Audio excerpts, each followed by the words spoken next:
আচ্ছা ওকে, ত্রিভুজের ক্ষেত্রফল নির্ণয়।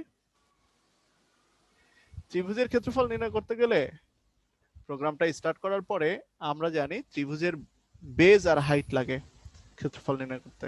তাহলে বেজ আর হাইট দিলাম ইনপুট, এরপরে half into base into height, এই ফর্মুলাটা করতে হবে। দেন এরিয়াটা বের করতে হবে, এরিয়াটা বের করে প্রিন্ট করে দিলাম, এরপর এন্ড, এন্ড ফ্লো চার্ট শেষ। আর এইগুলোর এই স্টেপগুলো অ্যালগরিদমের মাধ্যমে আমরা লিখে দিব, ব্যাস হয়ে গেল। ঠিক আছে, দেন সমবাহু ত্রিভুজের ক্ষেত্রফল নির্ণয়। কয়টা ধাপ ভাই? সিম্পলের মধ্যে হ্যাঁ, ধাপ কয়টা? সিম্পল যে আপনি যে মাত্র যে করাতেছেন সিম্পল না, এটা যে সরল যেটা সিম্পল সিকোয়েন্স। সিম্পল সিকোয়েন্স, ওটা 4টা ধাপ নাকি 5টা ধাপ? না, এরকম করে নির্দিষ্ট তো ধাপ সংখ্যা হয় না, ঠিক আছে। তবে প্রধানত মানে আছে না 3টা যে ধাপ থাকেই, প্রধানত 3টা স্টেপ, ইনপুট নেওয়া, কাজ করা, আউটপুট দেখানো, প্রধানত 3টা। ঠিক আছে, না ওই যে ভাই এই যে ত্রিভুজের সমীকরণ নির্ণয় মানে সমবাহু সমীকরণ নির্ণয় কি এক্সাম্পল? এক্সাম্পল বলতে মানে এগুলা কি এই ধাপ নাই কোনো? এই যে ধাপ গুনে দেখো, ত্রিভুজ, 5টা ধাপ, আচ্ছা আচ্ছা। এখানে 5টা ধাপ হইছে, তারপরে 6টা, তারপরে 8টাও হতে পারে, একটাতে 100টাও হতে পারে। এরকম ধাপ সংখ্যা তো নির্দিষ্ট তুমি কোথাও পাবা না, ঠিক আছে। তবে প্রধানত 3টা ধাপ থাকতেই হবে। সেই 3টা ধাপ কি? ইনপুট নেয়া, কাজ করা, আউটপুট দেখানো, প্রধানত এই 3টা ধাপ থাকতেই হবে, তার বেশি অনেক ধাপ থাকতে পারে।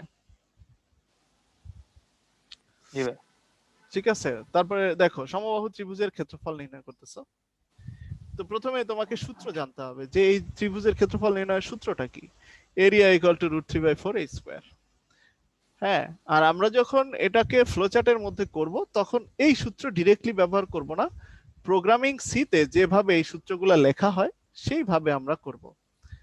তো এর জন্য প্রথমে আমরা স্টার্ট করলাম, ইনপুট নিলাম। তুমি বুঝতে পারতেছো এখানে একটাই মাত্র ভেরিয়েবল, সেটা হচ্ছে এ, হ্যাঁ, যার মধ্যে আমরা মানটা নিব, মানে সমবাহু ত্রিভুজের বাহুর দৈর্ঘ্যটা নিলাম।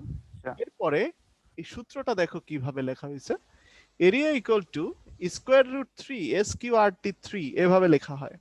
স্কয়ার রুট প্রোগ্রামিং এর মধ্যে এভাবে তুমি কোডিং করতে পারবা না, এভাবে কোডিং করতে পারবা না, এভাবে লিখতে হবে রুট SQRT। দেওয়া যাবে না বা রুট দেওয়া বাই যাবে দেওয়া যাবে না, না, এইভাবে দিতে হবে মানে ম্যানুয়ালি করতে SQRT3, পারবে। এইভাবে করতে হবে SQRT3। তারপরে ভাগ চিহ্ন ওভাবে না, এভাবে স্ল্যাশ দিয়ে, আর গুণ চিহ্ন, মানে স্কয়ার আছে, স্কয়ার মানে দুইবার গুণ করা, তো গুণ চিহ্ন বলতে স্টার চিহ্ন ব্যবহার করা স্টার, হয়। যে স্টারটা ওটা আর কি। হ্যাঁ, কোডিং এ আমরা এভাবেই করব। আচ্ছা, এরপরে এই এরিয়া বের হয়ে গেল, এরিয়াটা প্রিন্ট করে দাও। হ্যাঁ, তো এই ছিল একদম সিম্পল জিনিস, জাস্ট ইনপুট নিলাম, কাজ করলাম, আউটপুট দেখাইলাম। ঠিক আছে, এটা সেম হবে। হ্যাঁ, তাহলে অ্যালগরিদম সেম আগের মতোই। ঠিক আছে, তারপরে সমদ্বিবাহু ত্রিভুজের ক্ষেত্রফল যে সূত্র ব্যবহার করো, এই সূত্রটা b/4 √4 ভাই a। যে ত্রিভুজের সূত্র সমবাহু সূত্র মানে সমদ্বিবাহু ত্রিভুজের সূত্র, ওইটা কি মানে করতে হবে না আলাদা আলাদা না সবগুলোর মধ্যে? সবগুলোর মধ্যে বলতে যে কোশ্চেন আসবে তার অ্যান্সার তুমি করবা। ওইখানে কি লেখা থাকবে যে সমবাহু ত্রিভুজ এমনি? ডেফিনেটলি কোশ্চেনে তো বলাই থাকবে, না ও বলা আচ্ছা থাকলে তুমি আচ্ছা। অ্যান্সার করবা কিভাবে?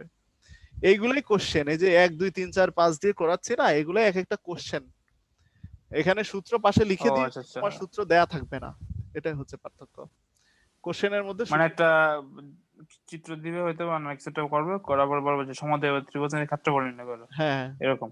চিত্রও দেওয়া থাকতে আচ্ছা, পারে, চিত্রের মধ্যে বোঝানো থাকবে যে সমদ্বিবাহু ত্রিভুজ। ওইগুলো কি আমার মানে কোডিং টাইপ করে বার করতে হবে নাকি ধাপ দেখাইলে হবে শুধু আমার? তোমার অ্যালগরিদম ফ্লোচার্ট দেখা চাইলে এইভাবে করতে হবে, অ্যালগরিদমও আচ্ছা চাইতে আচ্ছা, পারে, শুধু ফ্লোচার্টও চাইতে পারে, যেটা চাক তো আমি ওইভাবে পাঁচটা করবা। পাঁচটা ধাপ দেখাইলে হইতেছে তাই না?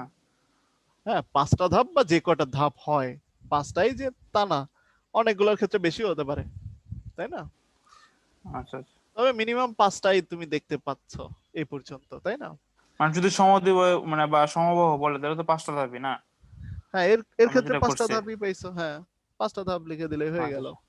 অ্যালগরিদমের মধ্যে। আর ফ্লোচার্ট আসলে চিত্রটা এঁকে দিলে হয়ে গেল, দুইটাই আসলে দুইটাই করতে হবে। আর এর সাথে কোডিংও আসে। কোডিং তো এখনো শিখো নাই, কোডিং শিখলে পরে কোডিং coding মেবি হবে। 4 নাম্বার আসে না, এটা মেবি 3 নাম্বারের জন্য। হ্যাঁ, কোডিং 4 নাম্বারেও আসে, 3 নাম্বারেও আসে। 3-4 এই সব কোশ্চেন হচ্ছে 3-4 এর মধ্যেই সীমাবদ্ধ থাকে। ঠিক আছে? আচ্ছা আচ্ছা, তারপরে আমি এটার ভাবছিলাম পুরো ক্ষেত্রে কোডিং টোডিং করতে হবে আবার। কোডিং দেরি আছে তো। আগে এগুলো শিখো, প্রোগ্রাম ডিজাইন কিভাবে করতে হয় সেটা আগে শিখো। এটা শিখতেই তো 1 মাস লেগে যাবে। ঠিক যা আছে? মনে হচ্ছে তাই হবে মনে হচ্ছে, যে তারপরে কঠিন কোডিং শিখতে লাগতেছে। হবে। আচ্ছা, খেয়াল করো, প্রোগ্রামার ফরজ একটু। এটা কি এরিয়া, এতক্ষণ কি কঠিন কিছু পাইছো? না না এত কঠিন না কিছু এখনো পাইনি। পাই নাই, সামনে আসবে হয়তো। কঠিন আপনি সামনে যেন থাকতে পারে। বলতেছেন 1 মাস, 1 মাস লাগবে, তো আমি ভাবতেছি এইসব না। 1 মাস লাগবে হয়তো পুরা অ্যালগরিদম ফ্লো চার্ট শেষ করতে। হ্যাঁ, আবার কোডিং যখন শুরু করব তখন কোডিং এর বেসিক, প্রোগ্রামিং সি বেসিক শিখায় টিখায় আবার এই জিনিসগুলারই জি একদম ভাই, যে ওইটা বইয়ের মধ্যে আছে। ওইগুলো ভালো হবে করলে ভাই, হ্যাঁ, ওইগুলা তো বেসিক থেকে করতেই শুরু হবে, করলে। ভালো কি করতেই হবে, মাস্ট। হ্যাঁ, ওইগুলা করে ও, তারপরে এই যে যে সিরিয়ালে আমি শিখাচ্ছি এই সিরিয়ালে আবার কোডিং শিখাবো। ঠিক আছে? তখন প্র্যাকটিক্যালি জি ভাই। আউটপুট বের করে দেখাবো। ওকে, আচ্ছা দেখো, এখানেও একই কাজ, জাস্ট সূত্রটা লিখলাম, তারপরে আউটপুটটা বের করলাম, আউটপুটটা প্রিন্ট করে দিলাম, তারপরে অ্যালগরিদম বাম পাশে লেখা হয়েছে এইভাবে। হ্যাঁ, তো মোটামুটি আর কয় ধরনের ক্ষেত্রফল আছে এই যে যত ধরনের আছে ত্রিভুজের? সব আমি লিখে দিছি। ত্রিভুজের এই যে প্রথমে ও ত্রিভুজের আচ্ছা একটা আচ্ছা, ক্ষেত্রফল ছিল সাধারণ সূত্র, তারপরে সমবাহু ছিল, তারপরে সমদ্বিবাহু ছিল, এখন বিষমবাহু ওগুলো ত্রিভুজের। কি বইয়ে পাওয়া যাবে না ভাই, সমবাহু সমাদ্বিবাহু এটি? বই লাগবে না, আমি সব তো দিয়েই দিচ্ছি, আচ্ছা আচ্ছা, বই লাগবে না। ঠিক আছে, বইয়ে সব নাই, তুমি কিভাবে পাবা? আমি বই যেগুলো এখানে, না ওগুলো কি আবার দিয়ে দিবে নাকি, আবার মানে এগুলা কি থাকবে? না এগুলো তো যে এই প্রশ্ন থাকেই বইয়ে। বই কি নির্দিষ্ট করে দিছে নাকি বোর্ড থেকে যে এই বইয়ের মধ্যে যা আছে তাই আসবে, এর বাইরে থেকে আসবে না, এমন কি দিছে? মোটামুটি আচ্ছা 9-10 এ যে তাও সূত্রগুলো তোমরা শিখছো, 9-10 এর জেনারেল ম্যাথে, হ্যাঁ 9-10 এর জেনারেল ম্যাথের মধ্যে যে সূত্রগুলো শিখছো সেই সূত্র দিয়ে যতগুলা করা যায় সবগুলাই করতে হবে। ঠিক আছে? আচ্ছা আচ্ছা আচ্ছা, আর তোমরা তো সায়েন্সের, তাই না? তো জি ভাই। সায়েন্সের যারা, তাদের তো আরো বেশি করে শিখতে হবে, কারণ তোমরা তোমাদের মধ্যেই কেউ একজন কম্পিউটার ইঞ্জিনিয়ার হবে, সফটওয়্যার ইঞ্জিনিয়ার হবে, বা আইটি ইঞ্জিনিয়ার হবে। তো তাদেরকে আরো বেশি ভালো করে শিখতে হবে, অর্থাৎ হায়ার ম্যাথের সূত্রগুলোও এখানে অ্যাপ্লাই করতে হবে। ঠিক আছে? এই হচ্ছে ব্যাপার। তো আমরা এই বিষমবাহু ত্রিভুজের ক্ষেত্রফল পর্যন্ত এখানে থাকি, মানে এটাই ত্রিভুজের মধ্যে শেষ।